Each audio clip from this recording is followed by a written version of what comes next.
అరే ఎఫ్సెట్ ఎగ్జామ్ అయిన దగ్గర నుంచి మన వాళ్ళైతే కామెంట్ సెక్షన్‌లో చాలా కామెంట్స్ పెడుతున్నారు. రిజల్ట్.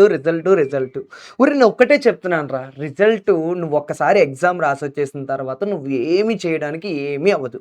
సో, నువ్వు ఎటువంటి టెన్షన్ అయితే తీసుకోకు. అవును నిజమే. ఏంటంటే ఎంతో కొంత టెన్షన్ అయితే ఉంటది. బట్ నువ్వు ఏమీ చేయలేని సిట్యుయేషన్ ఇది. ఓకేనా? వన్స్ రిజల్ట్ వచ్చేసింది నువ్వు ఒక్కసారి ఎగ్జామ్ రాసేసిన తర్వాత నువ్వేం చేద్దాం అనుకున్నా రిజల్ట్స్‌లో ఎటువంటి చేంజు రాదు. ర్యాంక్‌లో ఎటువంటి చేంజు అయితే రాదు. ఓకే. సో, ఎటువంటి టెన్షను అయితే తీసుకోకండి. బట్ నేను నీకొక ఇన్ఫర్మేషన్ కూడా ఇవ్వాలి అనుకుంటున్నా. ఏంటి ఆ ఇన్ఫర్మేషన్ అంటే, నువ్వు ఒక్కసారి కావాలి అంటే చెకింగ్ చేసుకోవచ్చురా. అంటే కీ డేట్స్ గట్టా చెప్తున్నా. సో, కీ ఎప్పుడు రిలీజ్ అవుతుంది అంటే, మనకిక్కడ ఆల్రెడీ అఫీషియల్‌గా చెప్పాడు. సో, ప్రిలిమినరీ కీ అనేది 23న రిలీజ్ అవుతుంది. మే 23 అంటే సాటర్‌డే రిలీజ్ అవుతదిరా. సో, సాటర్‌డే రిలీజ్ అవుద్ది. నువ్వు ఒక్కసారి అయితే కీ చెక్ చేసుకోవచ్చు. ఓకేనా? కీలో ఇన్‌కేస్ నీకేదైనా నువ్వు పర్ఫెక్ట్‌గా, కరెక్ట్‌గా ఆన్సర్ పెట్టేసి, ఆ కీలో ఏదైనా మిస్టేక్ ఇచ్చాడు అనుకో, నువ్వు దాన్ని రివర్స్‌లో అడగొచ్చు కూడా. ఎప్పటి వరకు అడగొచ్చు అనుకున్నావు? 25థ్ లోపు నువ్వు అడిగేయాలి. సార్ మీరిచ్చినటువంటి కీలో ఇదిగో ఇది మిస్టేకు అని చెప్పి కావాలంటే నువ్వు క్వెషన్ చేయొచ్చు వాళ్ళని. అడగొచ్చు. ఓకేనా? ఇన్‌కేస్ అంటే ఫర్ ఎగ్జాంపుల్‌గా వాళ్ళు అఫీషియల్‌గా నీకు ఏదో కీలో బి అని ఫస్ట్ క్వెషన్‌కి ఆన్సర్ బి అని అనుకోరా. ఫస్ట్ క్వెషన్ ఆన్సర్‌కి బి పెట్టకుండా సి అని పెట్టారు కీలో. నీకు కరెక్ట్‌గా తెలుసు. పర్ఫెక్ట్‌గా తెలుసు అది బి అని. సో, నువ్వేం చేయొచ్చు? అపోజ్ చేయొచ్చు. ఓకేనా? ఏ విధంగా అంటే ఇదిగో నువ్వు ఎప్పటి వరకు తర్వాత అబ్జెక్షన్స్ గట్టా నీకేమున్నా కూడా అవన్నీ కూడా నువ్వు 25థ్ లోపు చెప్పొచ్చు వాళ్ళకి. 25థ్ లోపు చెప్పొచ్చు. అంటే మండే లోపు చెప్పొచ్చు. సో, ఇక్కడ ఒక పాయింట్ ఏంటంటే, ఇక్కడ నువ్వు అబ్జెక్షన్ రేజ్ చేయడానికి ₹300 అయితే అడుగుతార్రా. నువ్వు ఏ క్వెషన్‌కి వచ్చేటప్పటికి ₹300. సో, నువ్వు ఒక క్వెషన్ అడగాలనుకో 300 పే చేయాలి. 2 క్వెషన్‌లు అడగాలనుకో 600 పే చేయాలి. ఓకేనా? సో, అలాగా క్వెషన్‌కి 300 చొప్పున నువ్వు పే చేయాల్సొస్తది. ఈవెన్ నువ్వు అబ్జెక్షన్ రెడీ అయితే. ఆళ్ళు ఇన్‌కేస్ పొరపాటున పెడితే. ఓకేనా? పొరపాటున కీ రాంగ్ అయితే నువ్వు అబ్జెక్షన్ చేస్తే క్వెషన్‌కి 300 చొప్పున పే చేయాల్సొస్తది. నువ్వు చెప్పింది కరెక్టే కదా సార్ మేమెందుకు పే చేయాలి అంటే, నువ్వు చెప్పింది కరెక్టేననుకో వాళ్ళు కరెక్ట్‌గానే ఉంది మనోడు చెప్పింది కరెక్టే అని మరలా నువ్వు పే చేసినటువంటి అమౌంట్ ఉంది కదా! అది కావాలంటే రిఫండ్ కూడా చేసేస్తారు. సో, రిఫండ్ కూడా అయిపోద్ది. ఎప్పుడు నువ్వు చెప్పినటువంటి ఆన్సర్ పెర్ఫెక్ట్ అయితే. నువ్వు అనుకుంటున్నటువంటి కీ పెర్ఫెక్ట్ అయితే, వాళ్ళు అనుకుంటున్నటివి రాంగ్ అయితే. అలాంటి టైంలో రిఫండ్ అయితే కూడా అమౌంట్ అయితే పే చేసేస్తారు. అండ్ మనకి అన్నిటికన్నా మెయిన్ ఇంపార్టెంట్ ఏంటి అంటే కీ చెకింగ్‌లంతా కూడా ఓకే.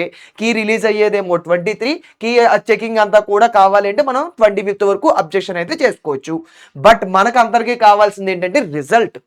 సో, ఈ రిజల్ట్ ఎప్పుడు అంటున్నారు అంటే మనకి ఫస్ట్ జూన్‌న చెప్తున్నార్రా.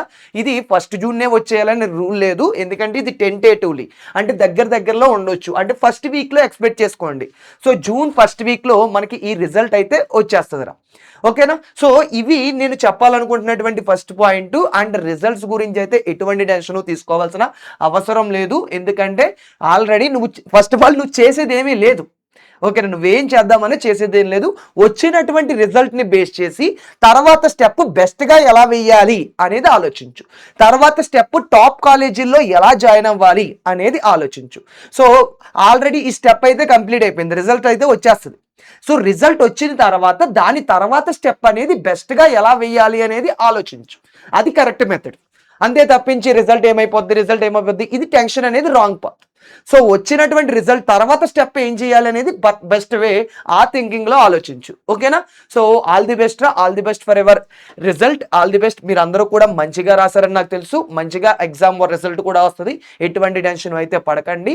అండ్ ఇంకా మీకు ఏదైనా ప్రాబ్లమ్స్ ఫేస్ చేస్తున్నారు అంటే ఒక్కసారి అయితే కామెంట్ సెక్షన్‌లో కామెంట్ చేయండి. మీకు ఏ నీడ్ ఉందా అని కూడా చెప్తే దాన్ని బేస్ చేసి ఆలోచిస్తా. ఇప్పుడు ఈ టాపిక్ కూడా కొంతమంది స్టూడెంట్స్ కామెంట్స్ చేశారనమాట. సార్ మాకు రిజల్ట్ ఎప్పుడొస్తది? ఇయన్నీ టెన్షన్స్ వచ్చేస్తున్నాయి సార్. ఒక్కసారి రిజల్ట్ గురించి గట్టా చెప్పండి సార్ అన్నారు కాబట్టి నేను ఈ టాపిక్ తీసుకొని చెప్పా. సో, అలాగే నీకు ఏ ప్రాబ్లమ్ ఉన్నా కూడా నువ్వు ఒక్కసారి అయితే కామెంట్ చేయి చూస్తాను. ఖచ్చితంగా ఏదో ఒక టైంలో రెస్పాన్స్ ఇవ్వడానికి ట్రై చేస్తా. ఓకేనా? Anyway all the best once more. All the best for hour ఎఫ్సెట్ result. అరే ఇంకొక చిన్న ఇన్ఫర్మేషన్ రా ఏమీ లేదు. మన స్టూడెంట్స్ కొంతమంది మాతో హాల్ టికెట్స్ షేర్ చేసుకోవాలి అనుకుంటున్నారు. ఎందుకంటే మీరే కాదురా మేము కూడా మీ సైడ్ నుంచి హాల్ టికెట్స్ గట్టా తీసుకుందాము ఎక్స్‌పెక్ట్ చేస్తున్నాం. ఎందుకంటే సో, మన ప్రళయం బ్యాచ్ అంతా కూడా కంప్లీట్ అయిపోయింది. ప్రళయం బ్యాచ్‌లో మాతో చాలా మంది స్టూడెంట్స్ అయితే కనెక్ట్ అయ్యారు. మేబీ అందులో నువ్వు కూడా ఒక స్టూడెంట్ అయ్యుండొచ్చు. సో, నువ్వు నీ హాల్ టికెట్ ద్వారా నీ ఎఫ్‌సెట్ రిజల్ట్ నువ్వు చూసుకొని నువ్వు హ్యాపీగా ఉంటావు. బట్ నీతో పాటు మేము కూడా హ్యాపీగా ఉండాలి కదరా! సో, నీ హాల్ టికెట్ నంబర్ మాకు షేర్ చేస్తే మేము కూడా నీ రిజల్ట్ చూసి చాలా హ్యాపీగా ఫీల్ అవుతాం. లైక్ మా స్టూడెంట్‌కి ఇంత మంచి రిజల్ట్ వచ్చింది అని ఫీల్ అవుతాం. సో, ఎక్కడ ఫిల్ చేయాలి సార్ ఈ హాల్ టికెట్ నంబరు అంటే నీకు డిస్క్రిప్షన్‌లో ఫార్మ్ ఇస్తా. ఆ ఫార్మ్‌లో ఫిల్ చేసేయి. నీ హాల్ టికెట్ నంబరు డీటెయిల్స్ అనేవి డిస్క్రిప్షన్‌లో లింక్ ఉంది. ఒక్కసారి వెళ్లైతే చెక్ చేసేరా. ఫార్మ్ అయితే ఫిల్ చేసేయి. ఓకేనా? నీతో పాటు మేము కూడా నీ రిజల్ట్ చూసి హ్యాపీగా ఫీల్ అవుతాం.